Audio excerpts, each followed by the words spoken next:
Ayan mga buddy, sa mga pagpalang gabi. At yan, nandito na ako sa Bani. Ayan, yan na ako mga buddy, Bani. So, ayan na si Adby mga buddy. Nagamit na ulit natin siya. So, ayan, may sakay ako ngayon mga buddy. Na-advent na tayo mga buddy. Hindi man ganun kalaki pero sakto nang makita naman. Tapos, pagbalik naman kukuha tayo ng isda. So, dila 7-Eleven. And kape-kape muna tayo, kape-kape. Kaso problema, wala silang mainit na tubig mga buddy, kaya tara, let's go na. Malapit na rin naman ako mga buddy. So ayan, alam niyo gusto mga to, ayan, Bani. Yan na yung Bani. Grabe mga buddy, subok na subok si Adby. Kanina lang nagka problema mga buddy sa may gulong ko, yung dito sa likod. Kasi flat mga buddy, ito dito yung nabalik siya. Kasi yung may pito, yung pin, yung parang pin dito sa loob ng pito bumalik po mga buddy, kaya hindi siya nalalagyan ng hangin.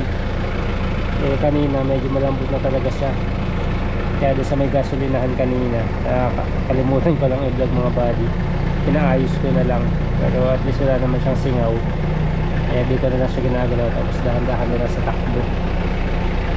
Pag uwi na lang siguro papalitan natin yan ng pito, yung pin ng pito. So yan, balikan na ulit mga buddy.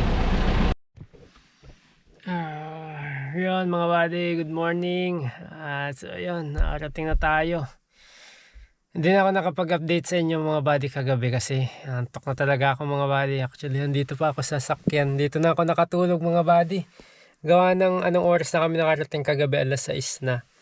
Alas 5. So, hinatid ko na lang door to door yung mga nag-arkila sa akin mga buddy. Kasi ang usapan hanggang bayan lang sila. So, kaso pagdating ko doon, naawa naman ako mga buddy kasi wala pang mga pilang mga sasakyan. Abutin pa sila ng mga alas 7, alas 8 yung mga pila ng sasakyan. Kaya hinatid ko na lang, tapos sabi nila magdagdag na lang sila. Kaya yun, kahit pa paano may kita tayo mga buddy. So ayan yung likod mga buddy. Tapos pagpunta ko dito sa bahay, ako na lang mag-isa mga buddy. So ayan, dito pa ako sa sakyan mga buddy. Yan, di pa ako nakakit, tanghali na mga buddy. Nagising lang ako kasi tirak na yung araw sa akin. Ayan o. So time check natin mga buddy ay alas 9 na. Ayan mga buddy, alas 9. Ayan, 9:32 na nung umaga. Dito na ako natulog mga buddy kasi antok na antok ako eh. Hindi na ako nakaakyat. Yan, paakyat niya sa amin mga buddy.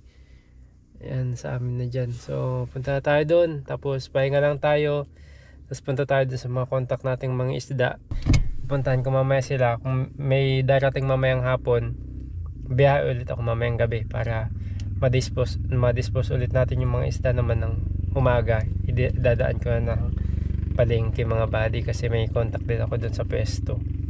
So ganun lang buhay ko mga buddy. Kailangan natin kumayod, kumbaga kahit maliliit ang kita, patusin natin mga buddy kasi nga kailangan natin hindi tayo asa sa mga buddy, YouTube natin. Pero ganun pa man, salamat po sa walang sawang suporta. At yun, bagaman ganun mga buddy, hindi naman ganun kalakas yung channel natin. Humahanap pa rin ako ng paraan para kumita. Katulad yun, dito naman sa probinsya, check ko rin yung mga yung mga mag-aalaga tayo ng kambingan mga buddy. Tagaytay, Cavite, ang mamahal pala ng kambing doon mga buddy. So para dito kami magpo-farming, tapos ibibiyahe din namin. So kahit karne na, mahal mga buddy. So puti dito mga buddy, may excuse me, malawak yung pwede mong pag-anuhan ng kambing, pag-alagaan. Lalago siya ng lalago, kumbaga lalaki lang siya ng lalaki. Konting alaga lang, so kumbaga hindi mamamatay yung kita. So ayun, buti hindi nalobat. Check rin natin mamaya si Adby bago tayo umalis na naman kasi may napansin akong tunog sa kanya kagabi sa ilalim. Di ko alam kung sa differential o sa mga molye o mga buddy, may langit-ngit na parang umiikot, parang ganun mga buddy. Check ko na lang mamaya. Kain lang ako sa bahay. Ayun mga buddy, maraming salamat sa pagsama. Samahan niyo ako ulit sa journey. Yan mga buddy, sa mga gustong umorder ng isda, yellowfin tuna, pwede kayong mag PM mga buddy o mag-comment sa baba. PM nyo ko, orderan ko po kayo, hatiran ko po kayo kahit ilang kilo yan. Tapos yan, kambing meron din soon. Yan, pag natuloy yung alaga natin ng kambing. And then, ano pa ba yung mga pwede nating pagkakitaan? Hindi nawawala sa isip ko mga buddy yung magganyan, magnegosyo talaga. So, hanggat kaya pa, yun. Wala lang tayong sapat na financial mga buddy, pero unti-unti kaya natin yan. At magagawa natin yan ng paraan. Kumbaga, porsigido lang tayo. Dapat, ano lang, positive lang yung pananaw natin. Kasi, walang mangyayari kung dun lang sa bahay. Tapos, vlog. Although, kahit pa paano, yung pagbablog ko naman, kumikita naman mga buddy. Pero minsan, sasahod ka, 2 buwan, 3 buwan, ganun, magkano lang nasasahod dun mga buddy. Hindi naman kalakihan, hindi naman tayo katulad ng mga ibang vlogger na talagang pag sumahod buwan-buwan. Ako, may idea ako mga buddy, ano talaga, malalaki, 6 digits talaga. Pero, sa atin, kailangan natin magsikap mga buddy kasi hindi naman panghabang buhay yung pagbablog, sa totoo lang.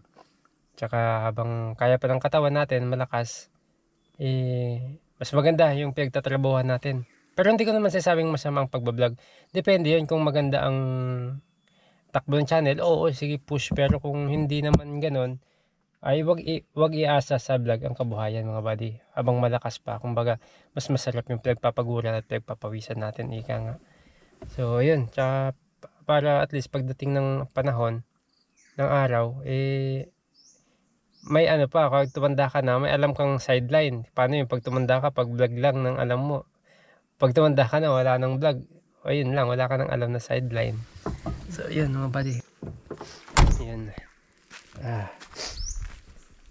Yan mga buddy. Ito, uling. Ito pa mga buddy. May nag-uuling pa dito. Tinamaan ko nga ito kagabi mga buddy. Bumalik tong kasi antok na ako. Tinamaan ko yung isa. Yan mga buddy, hindi na tayo sa bahay mga buddy. So, ayan mga buddy, nakaka-relax pag nandito mga buddy. Yan, yung mga dating binagyo na walang kapuno-puno mga buddy, ayan na, mayayabong na ulit sila. Ayan mga puno dati na na-wash out. Yung gumamela natin na sabi ni Boss Maki ay kinakain, sinisigang, ay pinapaksiw. Ayan, napakarami ng napakarami ng bulaklak. So ayan, masukal na ulit mga buddy. Ayan na. So mukha na ulit siyang probinsya. Ay, si Jandil. Halika, kilala pa kaya ako nito. Kilala pa rin ako. Kahit matagal mga buddy. Basta aso mo talaga. Basta ka ha? Basta. Hindi mo ko tinahulan tahimik dito mga buddy, wala. Nanay ko lang kasi nandito mga buddy. Ayan. So, ito yung kubo mga buddy na pinagawa natin na na pahingahan.